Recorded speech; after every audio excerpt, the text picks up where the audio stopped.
with skin cancer, a lot of people think that they get it on the skin, they keep checking the moles. If they've got a funny mole, they might put it off for a few weeks and then finally go to the doctors.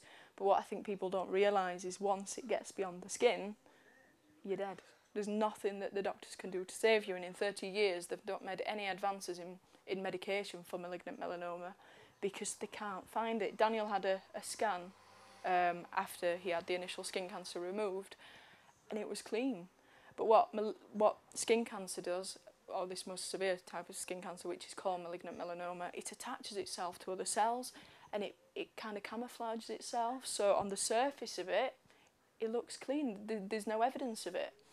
But what it actually does is then it finds a place where there's a healthy blood supply, which is commonly the brain or the central nervous system, and it beds itself in, and until it starts actually multiplying, they can't find it.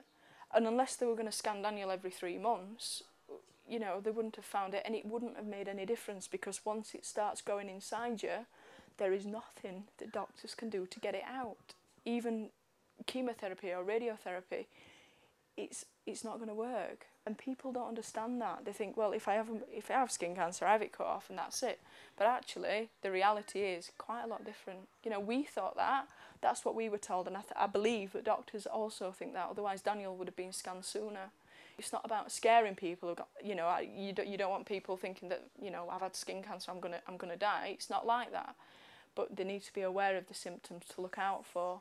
And Daniel kept these headaches that he was getting. He just kept complaining. This pressure. It's like a pressure in my head. It's like something's blocked, and it was just unbearable pressure in his head that he could feel. And apparently that was a tension headache. And he saw 8 different doctors, and not one of them picked up on it. And it wasn't until he actually started displaying symptoms of confusion and not being able to talk properly, they actually listened. And I think that people watching this, I hope that they take note, and if they do have any suspicion about any moles or anything, get it removed as soon as possible. It's an awful thing to happen, but to put it into perspective, you know, if you look at everything happens for a reason, and people keep saying that to me, if I can help by saving 1,000 lives by what I plan to do, you know, to raise awareness of melanoma, not that I'd ever want anything to happen to Dan, but it kind of explains, you know, why things happen. And I think that's how I'm getting through it at the minute. Mum.